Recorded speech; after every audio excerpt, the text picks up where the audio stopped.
বাজার গরম রোহিঙ্গা ইস্যুতে। কোটি কোটি রোহিঙ্গা গিজগিজ করছে ভারতে, পশ্চিমবঙ্গে, এরম শুনছি। এবং এই কোটি কোটি রোহিঙ্গাদেরকে ধরার জন্য গোটা দেশ জুড়ে বিভিন্ন অপারেশন স্টার্ট হয়েছে। দুঃখের কথা যে এই রোহিঙ্গা থাকলে তো অবশ্যই ধরতে হবে। তো এই রোহিঙ্গা ধরতে গিয়ে বেশ কিছু বাংলা ভাষাভাষীর মানুষকে মধ্যেই যেন রোহিঙ্গা লুকিয়ে আছে এরকম একটা ধারণা তৈরি হয়ে গেছে। এবং এই রোহিঙ্গা খুঁজতে গিয়ে অনেক অংশে ফাউল হয়ে যাচ্ছে। যে মানুষগুলোকে রোহিঙ্গা সন্দেহে ডিটেন করে আইদার ডিটেনশন ক্যাম্প না হলে বাংলাদেশে পুশ ইন করা হচ্ছে, তাদের মধ্যে কেউ মুর্শিদাবাদ, কেউ মালদার, কেউ নদিয়ার, কেউ উত্তর দিনাজপুরের, কারো আবার গলায় তুলসীর মালা, কেউ আবার মতুয়া কার্ড হোল্ডার। এদের মধ্যে আবার একজন দেখলাম 1961 সালের দলিল, কারো আরেকজনের দেখলাম 1941 সালের, মানে ব্রিটিশ স্বাধীনতার আগে বোধহয় তিনি মালদার, তার দলিল। তো এরা সবাই নাকি রোহিঙ্গা। তো রোহিঙ্গা ধরতে গিয়ে একটা গোলমাল হয়ে যাচ্ছে, বোঝা যাচ্ছে। দেখুন, রোহিঙ্গা তো ধরতেই হবে, কিন্তু রোহিঙ্গা ধরতে গিয়ে যে শেষে বাঙালিকে ধরে ফেলছি আমরা, মতুয়া কার্ড হোল্ডার ধরে ফেলছি, তুলসীর মালা ধরে ফেলছি, এইটা কিন্তু খুব সমস্যার। তো এটা একটু বোঝা যাক যে রোহিঙ্গা সমস্যাটা কত দূর গভীর এবং তার নেপথ্যে কী আছে। প্রথম কথা হলো, এই কোটি কোটি রোহিঙ্গা ঢুকে গিয়ে একটা যেন হিস্টেরিয়া তৈরি হয়ে গেছে। ভারতে কোটি কোটি রোহিঙ্গা গিজগিজ করছে, ছাদের নিচে রোহিঙ্গা, খাটে রোহিঙ্গা, কেষ্টপুর খালের পাশে রোহিঙ্গা, ঠিক আছে, বিভিন্ন রোহিঙ্গা কলোনি, এসব দেখছি ফেসবুকে, হোয়াটসঅ্যাপে। তো সারা পৃথিবীতে রোহিঙ্গার সংখ্যা হলো 2 মিলিয়ন, মানে 20 লক্ষ। বোঝা গেল? গুগল করুন, দেখুন, প্রচুর রিপোর্ট আছে রোহিঙ্গাকে নিয়ে। 20 লক্ষ। এই 20 লক্ষ আসলে বছর কিছু আগে এই রাখাইন প্রদেশ, যেখানে রোহিঙ্গাদের আদি বাস, যেখানে ওনারা থাকতেন, সেখানে একটি জিনোসাইড হয়, গণহত্যা হয়। তো তারপরে রোহিঙ্গারা প্রাণ ভয়ে পৃথিবীর বিভিন্ন জায়গায় পালিয়ে যান। এখনও এই 20 লক্ষের মধ্যে 6 লক্ষ রোহিঙ্গা এখনও রাখাইন প্রদেশে আছে, 2025-এর ডেটা। আর 10 লক্ষ বাংলাদেশ, কক্সবাজারে বাংলাদেশ তাদেরকে শরণার্থী হিসেবে আশ্রয় দিয়েছে। তো 16 লক্ষ এখানেই হয়ে গেল। 20 লক্ষের মধ্যে 6 লক্ষ রাখাইন প্রদেশে এখন, আর বাংলাদেশে প্রায় 10 লক্ষ সামথিং, 11 লক্ষর কাছাকাছি, আমি 10 লক্ষই ধরলাম। তো 16 লক্ষ তো এখানেই হয়ে যাচ্ছে। বাকি রইল 4 লাখ। এই 4 লাখের মধ্যে থাইল্যান্ড, মালয়েশিয়া, মধ্যপ্রাচ্য, বিভিন্ন জায়গায় রোহিঙ্গারা ছড়িয়ে রয়েছে। ভারতবর্ষে রোহিঙ্গাদের সংখ্যা হচ্ছে 50,000। কে বলছে এটা? আমি। ভারতবর্ষে রোহিঙ্গাদের সংখ্যা 50,000, এটা হোম মিনিস্ট্রি বলছে, এটা হোম মিনিস্ট্রির রিপোর্ট। এবং কোনো এক জায়গাতে আবার 70,000ও বলেছেন, অন্য, সেটা হোম মিনিস্ট্রির নয়, সেটা কিছু এনজিও বা কিছু তো এই 50,000-এর মধ্যে রোহিঙ্গা সব থেকে বেশি আছে, 6 থেকে 7,000 আছে জম্মুতে, 4,000 আছে হায়দ্রাবাদে, 3,000 আছে দিল্লিতে, 2,000 আছে হরিয়ানাতে, আর 1,500 প্লাস বলা হয়েছে সেটা আছে পশ্চিমবঙ্গে। তাহলে কোটি কোটি রোহিঙ্গা পশ্চিমবঙ্গে, কেষ্টপুর খালের ধারে রোহিঙ্গা, এখানে রোহিঙ্গা, সেখানে রোহিঙ্গা, এটি একেবারে অতিরঞ্জিত এবং একেবারে মিসলিডিং ফ্যাক্ট। 1,500-এর ওপরে রোহিঙ্গা পশ্চিমবঙ্গে। দিল্লিতে যে 3,000 রোহিঙ্গার কথা বললাম, একটু কানেক্ট করতে পারবেন আপনারা বাস্তবের সাথে। সেটা হলো যে কোভিডের সময় আপনারা মনে থাকবে যে রোহিঙ্গাদেরকে ফ্ল্যাট ডিস্ট্রিবিউশন করার নামে একটা স্কিম এসেছিল। তার অ্যানাউন্সমেন্টের পরে যখন প্রচুর ক্রিটিসিজম হয়, তো সেইখান থেকে তারা উইথড্র করে। তো 1,500 রোহিঙ্গা পশ্চিমবঙ্গে। তো 1,500ই বা কেন? প্রশ্নটা এইখানে। ভারতবর্ষের সুরক্ষার প্রশ্নে একটি রোহিঙ্গাও বিপজ্জনক। প্রথম কথা হলো যে এই 1,500 হোক কি 50,000 হোক কি 70,000 হোক, যে রোহিঙ্গা ভারতবর্ষে তথা পশ্চিমবঙ্গে আছে, তারা পশ্চিমবঙ্গ বা ভারতবর্ষের মাটিতে এলো কী করে? এটা প্রথম প্রশ্ন। আর দ্বিতীয় প্রশ্ন, বাংলাদেশি বা ইললিগাল ইমিগ্রেন্টস যখন ভারতবর্ষে পাওয়া যাবে, তাহলে ভারতবর্ষ কি করে তার বিরুদ্ধে অ্যাকশন নেবে, সেটা কি ওই বুলডোজারের মাথায় তুলে কাঁটাতার দিয়ে ছুঁড়ে ফেলা? তো সেটাই আমরা একটু জানার চেষ্টা করছি আমি এখানে। দুটো প্রশ্ন, কি করে এলো আর কি করা উচিত। তো কি করা উচিতটা আগে বলি। দেখুন, খুব পরিষ্কার গাইডলাইন। ধরুন দিল্লি পুলিশ বা গুজরাট পুলিশ কোনো একটি নির্ভরযোগ্য সূত্র থেকে, সোর্স থেকে খবর পেল যে অমুক জায়গায় কিছু বাংলাদেশি আছে।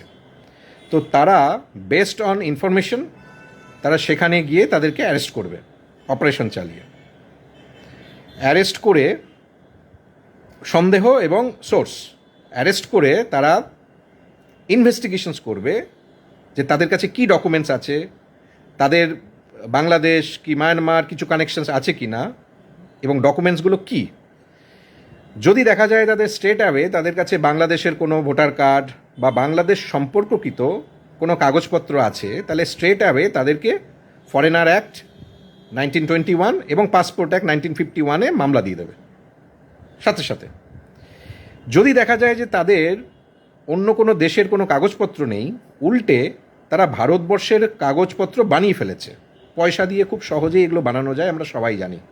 ভারতবর্ষের যে কোনো প্রান্তে যে কেউ এই ধরনের পাসপোর্ট বলুন, ভোটার বলুন, আধার বলুন, খুব সহজে পাওয়া যায়। তো এইরকম ধরনের কোনো কাগজ তাদের কাছে আছে এবং তারা মনে করছে এগুলো ফেক ডকুমেন্টস।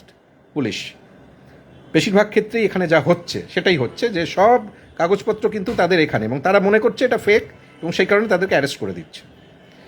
তো এই ফেক ডকুমেন্ট যদি তাদের থাকে, তাহলে সেই সন্দেহের বশে পুলিশ তাদেরকে IPC 420 ধারা লাগাবে। তার মানে পাসপোর্ট অ্যাক্ট, ফরেনার অ্যাক্ট এবং IPC 420, এই তিনটে ধারা দিয়ে তাকে FIR করবে, করে 24 ঘন্টার মধ্যে তাকে জুডিশিয়াল ম্যাজিস্ট্রেটের কাছে প্রেজেন্ট করবে। Judicial magistrate based on the অভিযোগ পুলিশের, তারা তাকে জুডিশিয়াল কাস্টাডি দেবে সেই ভিকটিমকে, মানে সেই অপরাধীকে, অথবা তাকে ডিটেনশন ক্যাম্পে পাঠাবে, এই শর্তে যে ফার্দার ইনভেস্টিগেশনসটা যেন কমপ্লিট হয়। কি ইনভেস্টিগেশনস? যে অ্যালিগেশনসগুলো দেওয়া হয়েছিল, পুলিশ দিয়েছে, তার ইনভেস্টিগেশনস। মানে যদি সেটা ফেক ডকুমেন্টস হয়, ভোটার কার্ড, আধার কার্ড, তাহলে ফরেন্সিক ল্যাবকে এনগেজ করতে হবে এবং ফরেন্সিক ল্যাবে পাঠাতে হবে এবং তার রিপোর্টের জন্য ওয়েট করতে হবে। এবং মিনওয়াইল যেটা করতে হবে সেটা হলো FRO-কে ইনভলভ করতে হবে। FRO হলো কি, ফরেনার রিজিওনাল রেজিস্ট্রেশন অফিস। সেইখানে তাদেরকে জানাতে হবে এই ব্যাপার, এবং তারা দেখবে যদি তাদের কাছে কোনো পাসপোর্ট থাকে বাংলাদেশের, তাহলে পাসপোর্টটা বা তার ভিসার মেয়াদটা উত্তীর্ণ হয়েছে কিনা সেই সংক্রান্ত, এবং এই FRO সে হোম মিনিস্ট্রিকে জানাবে, এবং হোম মিনিস্ট্রি মিনহোয়াইল সেখানে বাংলাদেশ হাই কমিশনারকে জানিয়ে বলবে, দেখো তোমার এই লোকগুলোকে পেয়েছি আমরা। মিনহোয়াইল ধরুন কাগজ চলে এসছে, হয়তো ফরেন্সিক ল্যাবের ফেক যে রিপোর্ট সেটা বেরিয়ে গেছে, যেটা ফেক, বলবে যে এই কাগজ তোমার কাছে ছিল, এই দেখো এর কাছে বাংলাদেশের এই কাগজ ছিল, এ তো স্টেট অ্যাওয়ে বাংলাদেশের, আর এর কাছে বাংলাদেশের কোনো কাগজ আমি পাইনি, ভোটার কার্ড বা আধার কার্ড, কিন্তু ও ইন্ডিয়ার কাগজ পাওয়া গেছে, ভোটার বা আধার, এবং এই ইন্ডিয়ার কাগজগুলো এই দেখো ফেক, তার কারণ এই দেখো ফরেন্সিক ল্যাবের রিপোর্টস। তো এর বেসিসে সে কনভিন্সড হবে, হওয়ার পরে সে বাংলাদেশ হাই কমিশনার বাংলাদেশের হোম মিনিস্ট্রির সাথে কোলাবোরেশন করে ডিপোর্ট করবে এবং BSF বাংলাদেশের বর্ডার সিকিউরিটি ফোর্সকে হ্যান্ড ওভার করবে ইল্লিগাল ইমিগ্রেন্টসদের। এটা হলো রাস্তা। এইভাবে লাস্ট 30 বছর ধরে প্রচুর বাংলাদেশিকে আমরা কিন্তু পাঠিয়েছি, গুগল করুন পাবেন, কোনো রকম সমস্যা হয়নি, কারণ এটাই তো রাস্তা। যে কোনো সভ্য দেশ, ভদ্র দেশ, তার একটা পরিকাঠামো আছে, তার একটা আইন কানুন আছে, এবং সার্বভৌমত্বের প্রশ্নে, নিজের সিকিউরিটির প্রশ্নে সে ঠিক এইভাবেই ইল্লিগাল ইমিগ্রেন্টসদেরকে একেবারে ডিপোর্ট করে। যুগে যুগে করে এসছে, বছরে বছরে করে এসছে, 2024, 2023-এও করেছে। তাহলে হঠাৎ করে আজ এত কথা উঠছে কেন জানেন? অলরেডি বুঝে গেছেন। সেটা হলো এই যে ধাপগুলো বললাম, এই সব ধাপগুলো এখন এই কয়েকদিন ধরে বাইপাস করা হচ্ছে। কোর্টের ইনভলভমেন্ট নেই, ফরেন্সিক ডিপার্টমেন্টের ফেক ডকুমেন্টের কোনো রিপোর্ট নেই, FFRO ইনভলভ হচ্ছে না, বাংলাদেশ হাই কমিশনার ইনভলভ হচ্ছে না। স্ট্রেট অ্যাওয়ে মনে হচ্ছে STF-এর বা পুলিশের যে এই কাগজগুলো ফেক, এরা বাংলায় কথা বলছে, এই কাগজগুলো ফেক, একেবারে বিএসএফের কাছে হ্যান্ডওভার করছে, এবং বিএসএফ ওই বুলডোজারের ছবি দেখলাম, আপনারাও দেখেছেন, বুলডোজারের মাথায় চড়িয়ে কাঁটাতার দিয়ে ছুঁড়ে ফেলে দিচ্ছে। তা আমরা তালিবান বা আইএসআইদের কোনো গভর্নমেন্ট তো চালাই না। এই ভারতবর্ষ, এর একটা সংবিধান আছে, এর একটা নিয়ম আছে, এটা একটা কানুন আছে, এর একটা ফ্রেম আছে, যেখানে কোর্ট ইনভলভড হবে, বাংলাদেশ হাই কমিশনার ইনভলভড হবে, যেখানে ফেক ডকুমেন্টের জন্য প্রমাণ আসবে যেটা ফেক। আমি চাইলেই তো ওটা ফেক হয়ে গেল না, আমি পুলিশ, আমি চাইলাম ফেক, এটা মনে করলাম ফেক, অমনি ফেক, এবং এই ফেক ভাবতে গিয়ে তুলসীর মালা আর মতুয়া কার্ড হোল্ডারদেরকেও ফেক বানিয়ে দিচ্ছি। সমস্যাটা এই জায়গায়। রোহিঙ্গাদেরকে তাড়ানো, বাংলাদেশিদেরকে তাড়ানোর প্রশ্নে শুভবুদ্ধি সম্পন্ন কোনো মানুষ কেউ এর প্রতিবাদ তো দূরের কথা, বরং সে চাইবে যে একটি বাংলাদেশি, একটি রোহিঙ্গাও যেন এখানে না আসে। এই ভারতবর্ষ বাঙালির রক্তে, মূলত বাঙালি এবং পাঞ্জাবির রক্তে তৈরি এই ভারতবর্ষ। এই দেশের মানে খুব ভালো জানি আমরা। এই দেশের সুরক্ষার প্রশ্নে, দেশের সার্বভৌমত্বের প্রশ্নে কি করা উচিত এবং কি উচিত নয়, সেই পাঠ আমাদেরকে যেন কেউ না দেয়, অন্তত এটা আমার মনে হয়। তো এটা গেল যে কিভাবে প্রশ্নটা। প্রথম প্রশ্নটা এবার আসি, যে এই 50,000 রোহিঙ্গা কি বাংলাদেশি, কি 70,000 রোহিঙ্গা এই যে ঢুকলো, তাদেরকে তাড়াতে তো হবেই।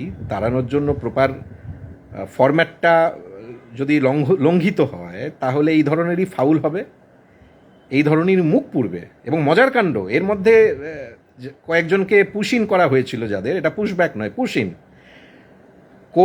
কোর্টের ইনভলভমেন্টে তাদেরকে ইন্ডিয়া গভর্নমেন্ট আবার ফিরিয়ে নিয়েছে। তার মানে ফাউলটা কোন জায়গায় হচ্ছে, মুখটা কোন জায়গায় পুড়ছে। তো আমরা এই ভারতবর্ষের নাগরিক হিসেবে আমরা চাই সঠিক পদ্ধতিতে, সঠিকভাবে রোহিঙ্গাগুলোকে বেছে বেছে একেবারে চালান করা হোক, বাংলাদেশিদেরকে চালান করা হোক বাংলাদেশি সিকিউরিটি ফোর্সের কাছে। আমরা ফাউল চাই না, আমরা মুখ পোড়াতে চাই না, আমরা তুলসীর মালা আর মতুয়া কার্ড হোল্ডার, আমার স্বজাতি, আমার ভাই, তাদেরকে আমরা বাংলাদেশি আর রোহিঙ্গা দাগিয়ে দিতে তো চাই না। দ্বিতীয় প্রশ্ন, প্রথম প্রশ্ন, যে কি করে এই 50,000 রোহিঙ্গা হোক, কি 70,000 রোহিঙ্গা হোক বা বাংলাদেশি হোক, তারা ঢুকছে কি করে? এই প্রশ্নটা কিন্তু সবার আগে। দেখুন, সুরক্ষার প্রশ্নে, ভারতবর্ষের সুরক্ষার প্রশ্নে এরা কিন্তু সুরক্ষা বিঘ্নিত হচ্ছে। এইভাবে যদি বাইরে থেকে ঢোকে লোক, এরা ঢুকছে কি করে? এরা তো বর্ডার দিয়ে ঢুকছে, এরা তো মশা মাছি নয়, এরা তো অদৃশ্য ভূত নয় যে চলে আসছে, হঠাৎ করে অ্যাপিয়ার হয়ে যাচ্ছে ভারতবর্ষের মাটিতে। তারা একটা বর্ডার দিয়ে আসছে। এই বর্ডারটা সুরক্ষার দায়িত্ব কার? উই পিপুল অফ ইন্ডিয়া, আমরা ভারতবর্ষের নাগরিক, আমাদের ট্যাক্সের টাকায় আমরা বিএসএফ নামক একটি অর্গানাইজেশনকে ন্যস্ত করেছি ভারতবর্ষের সুরক্ষা এবং সার্বভৌমত্বের জন্য। তো এই কাজটি ফেলিওর কেন হচ্ছে? এই সুরক্ষার, ভারতের সুরক্ষার প্রশ্নে কেউ ঊর্ধ্বে নয়, বিএসএফ তো নয়। বিএসএফ তো আমার ট্যাক্সের টাকায় চলে, আমাদের ট্যাক্সের টাকায় চলে। দেখুন, ভারতবর্ষের আর বাংলাদেশের বর্ডার, এই প্রসঙ্গে বলে রাখি, খুব শর্টে বলছি, যে প্রায় 4,000 কিলোমিটার বর্ডার আছে। এই 4,000 কিলোমিটার বর্ডারের মধ্যে প্রায় 2,300 কিলোমিটার ভারতবর্ষ আর বাংলাদেশের, এই বাংলাদেশ আর ভারতবর্ষের হচ্ছে 4,500 কিলোমিটার, 4,300। আর পশ্চিমবঙ্গ আর বাংলাদেশের বর্ডার হচ্ছে প্রায় 2,300। বাকিগুলো আসাম, মেঘালয় এবং মিজোরাম শেয়ার করে। এর মধ্যে ত্রিপুরা হলো সবচেয়ে বেশি, ত্রিপুরা প্রায় 800, মেঘালয় হলো 400, মিজোরাম হলো 300, আর আসাম হলো ওই 250 মতো। তো এই বর্ডারগুলোকে দিয়ে যে যদি একটি রোহিঙ্গা, একটি বাংলাদেশিও ঢোকে, কারণ বর্ডার পাহারা কিন্তু আসাম পুলিশ বা পশ্চিমবঙ্গ পুলিশ দেয় না।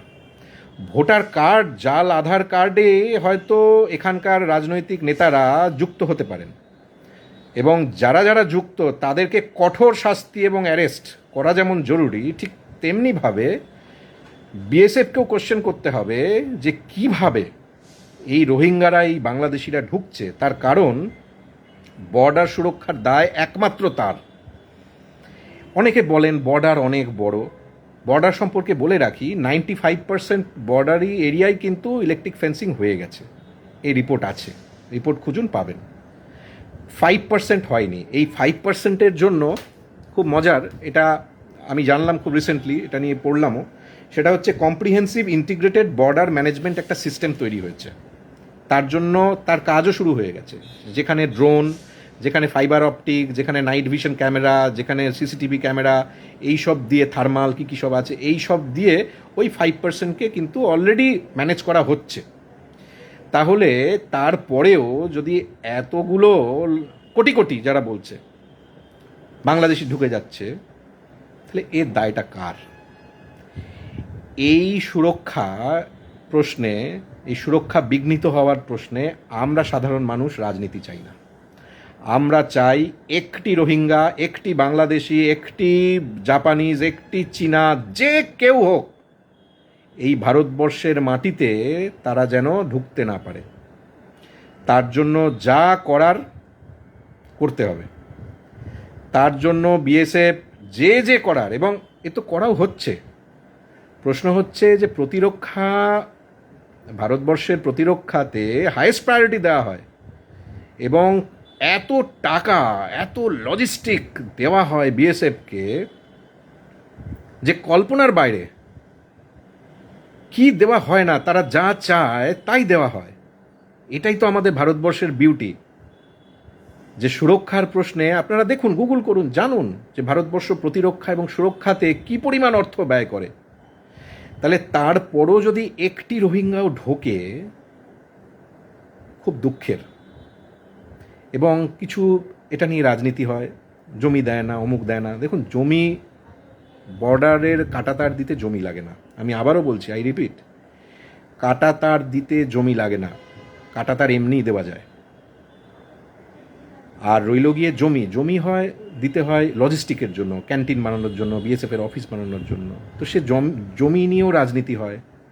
এবং একদম মিথ্যে কথা, জমি দেওয়া হয়, কিছু কিছু জায়গায় জমি জট আছে হাইলি ডেন্সলি পপুলেটেড এরিয়াতে, তো যেখানে জমি আছে বিএসএফ সেখানে কিনেও তো নিতে পারে। তো যাই হোক, এই যারা জাল ডমিসাইল বানিয়ে দিচ্ছে, মানে জাল পাসপোর্ট, ভোটার কার্ড, আধার কার্ড বানিয়ে দিচ্ছে, যে সমস্ত বাংলাদেশি ইলিগালগুলোকে ধরে সেটাকে ইনভেস্টিগেট করে কারা বানিয়ে দিয়েছে, সেটা যে দলেরই হোক, যে শাসক দল হোক কি বিরোধী দলের হোক, যারা এতে হেল্প করছে তাদের প্রত্যেককে দৃষ্টান্তমূলক শাস্তি দেওয়া হোক, এবং একটিও যাতে রোহিঙ্গা ঢুকতে না পারে সেই জন্য আমাদের বর্ডার যে বিএসএফ রয়েছে তাদেরকে আরেকটু সচেষ্ট এবং আরেকটু সতর্ক যাতে হয়, এই আশা করি। জয় হিন্দ।